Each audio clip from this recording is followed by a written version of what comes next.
मेरे जावा के वीडियो के सीरीज में आपका स्वागत है।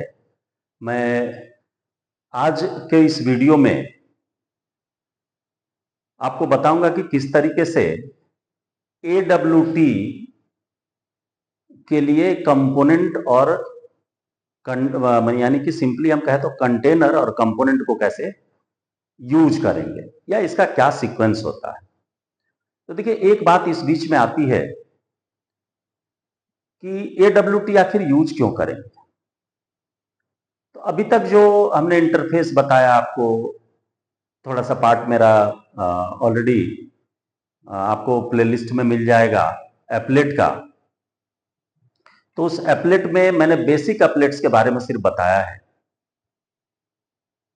लेकिन आगे चल करके जब AWT को हम इंप्लीमेंट करेंगे, यानी एब्स्ट्रैक्ट विंडो टूलकिट को जब लेकर के चलेंगे, तो स्टार्ट करने के पहले हमको कुछ बातें ऐसी है जिसको कि दिमाग में बैठा लेनी होगी, तब जाकर के आप प्रॉपरली इसको यूज करने में अपने आप को कंफर्टेबल महसूस करेंगे कि ये हमको बात समझ में आ रही है, ऐसा होना चाहिए, इस तरीके के कंपोनेंट्स को यहां यूज करेंगे, ये कंटेनर यूज करेंगे। तो बेसिकली जब इस कंपोनेंट और कंटेनर के खेल में देखेंगे आप, तो यहां पर देखेंगे कि इसको हम लोग सिंपली कह देते हैं कि यूजर इंटरफेस कंपोनेंट्स। तो यूजर इंटरफेस कंपोनेंट्स का मतलब क्या होता है? आप शुरू से जब से कंप्यूटर आप देखे या पढ़े, तो उसमें दो तरह की बातें आपको अक्सर मिलेंगी, CUI और GUI। तो CUI का मतलब हो जाता है कि कैरेक्टर यूजर इंटरफेस, यानी कि सिर्फ हमको कमांड प्रॉम्प्ट से मतलब है, माउस का यूज वहां पर नहीं होता है। लेकिन जब हम इसको ग्राफिकल यूजर इंटरफेस यानी कि GUI की बात करेंगे, तो GUI में विंडोज मोड आ जाएगा। विंडोज मोड आएगा तो कंपोनेंट होगा, यानी कि बटन्स होंगे, रेडियो बटन्स कहें, लिस्ट बॉक्स होगा, चेक बॉक्स होगा, बहुत सारे कंपोनेंट्स आ जाएंगे। तो जब हम AWT यानी एब्स्ट्रैक्ट विंडो टूलकिट की बात करेंगे, तो यहां पर जो मेरा एप्लीकेशन बनेगा वो विंडोज मोड का होगा। तो जब विंडोज मोड का होगा तो कौन कौन से कंपोनेंट को हम यूज करेंगे, ये आपके जहन में होना जरूरी है। तो सबसे पहली बात जो कि सबसे मेन है और कॉमन चीज है कि जो कंपोनेंट आपके सामने बोर्ड पर लिखा हुआ दिख रहा है, इस कंपोनेंट को बनाएंगे कहां? जब मेरा मान लो आप एक एप्लीकेशन जनरेट कर रहे हो, तो फॉर्म का होना जरूरी है जिस पर कि आप इस कंपोनेंट को ड्रॉ करेंगे, बनाएंगे। तो इसको बनाने के लिए एक कंटेनर की आवश्यकता होगी जो कि इस कंपोनेंट को कंटेन करे। तो देखिए, कंटेनर कहां से आएगा? तो सारे क्लास का बेस माना जाता है ऑब्जेक्ट को, यानी कि ऑब्जेक्ट सारे क्लास का बेस माना जाता है। ऑब्जेक्ट के अंदर मिलेगा कंपोनेंट क्लास, और इसके अंदर फिर आपको मिलेगा क्या? कंटेनर। और कंटेनर का भी दो पार्ट होगा, एक होगा पैनल का और दूसरा पार्ट होता है विंडो का। तो पैनल का यूज एप्लेट के साथ आप करते हैं। यूज करने के लिए उसको विंडोज के अंदर भी हम लोग यूज कर लेते हैं, लेकिन इसका यूज एप्लेट के लिए किया जाता है, यानी कि पैनल का यूज एप्लेट में होगा। लेकिन जब आप विंडोज एप्लीकेशन की बात करेंगे, तो विंडोज एप्लीकेशन में दो चीज आपको मिलेगा कंटेनर के रूप में। एक होता है फ्रेम और दूसरा होता है डायलॉग बॉक्स। तो फ्रेम क्या है कि ये एक लोकेशन आपको देगा कि आप जितने कंपोनेंट बनाए रहेंगे उन सारे कंपोनेंट को इसी के अंदर ऐड करेंगे, तब वो विजिबल होगा, डिस्प्ले होगा। और डायलॉग बॉक्स क्या है? डायलॉग बॉक्स का मतलब होता है कि इस फॉर्म के ऊपर भी यदि कुछ हमको खोलना है, कि क्लिक करने के बाद एक छोटा पेन विंडो ओपन हो जाए और वो भी अपने साथ टेक्स्ट बॉक्स को, कमांड बटन को, चेक बॉक्स को कंटेन करता है।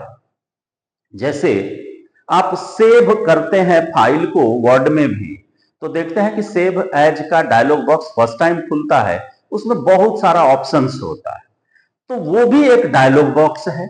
तो उसी तरीके से आप भी अपना डायलॉग बॉक्स बना सकते हैं। तो डायलॉग बॉक्स भी कंटेनर है जो कि इसी कंपोनेंट्स में से यूज करेगा, और आपका फ्रेम जो है वो भी कंटेनर है। तो यहां ये चीज याद रखनी है कि विंडोज के लिए फ्रेम या डायलॉग, और जब पैनल लेकर के चलते हैं तो जनरली इसको हम लोग एप्लेट में यूज करते हैं।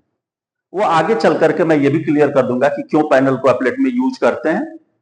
अब आइए, अब इस कंपोनेंट क्लास में तो पहला तो हो गया कि कंटेनर क्लासेस है जो कि ये आपको ऐसे आए। अब दूसरा चीज इसी के साथ आपको जानना है कि यूजर इंटरफेस कंपोनेंट क्लास कौन कौन सा है। तो यूजर इंटरफेस कंपोनेंट क्लास में आ जाएगा कि जो इस कंटेनर के अंदर ड्रॉ किया जाएगा वो यूजर इंटरफेस के कंपोनेंट के अंदर आएगा। तो उसमें से क्या क्या होगा, तो देखिए ये कहां से आएगा, इसी कंपोनेंट से ये डायरेक्ट बना हुआ है। यानी कि कंटेनर भी क्या है, एक कंपोनेंट के रूप में यूज होता है, यानी कि कंपोनेंट का ही पार्ट है कौन, कंटेनर। तो अब है कि इस विंडोज के अंदर फ्रेम या डायलॉग जो यूज करेंगे तो इसके अंदर कौन कौन सा कंपोनेंट यूज होता है जावा में। तो ये यहां पर है लेबल। लेबल सिर्फ डिस्प्ले करने के लिए है, या एडिटेबल नहीं होता है, यानी इस पर क्लिक करके हम कीबोर्ड से डायरेक्टली कुछ लिख नहीं सकते हैं। ये रिजल्ट को शो कराने, किसी तरह के मैसेज को शो कराने में इसको जनरली यूज करते हैं। बटन, बटन क्लास जो है ये आपको फैसिलिटी प्रोवाइड करेगा कि आप बटन अपने एप्लीकेशन में बना सकते हैं, जैसे सेव का, ओके का, कैंसिल का, या जो भी बनाना है वो आप बना सकते हैं। चेक बॉक्स, तो चेक बॉक्स आप जानते ही हैं कि चेक बॉक्स का मतलब होता है कि वैसा सिचुएशन जहां कि हमको मल्टीपल ऑप्शंस प्रोवाइड करना है, तो उसमें हम लोग यूज करते हैं किसको, चेक बॉक्स को। इसके बाद है आपका टेक्स्ट कंपोनेंट। तो टेक्स्ट कंपोनेंट का मतलब हो गया कि देखिए टेक्स्ट कंपोनेंट और लेबल दोनों मोटा मोटी एक जैसा होता है, लेकिन दोनों में अंतर क्या है कि लेबल जो है एडिटेबल नहीं होता है, यानी डायरेक्ट उसमें आप कुछ लिख नहीं सकते हैं, लेकिन टेक्स्ट कंपोनेंट जो होगा उसका दो पार्ट आपको मिलेगा।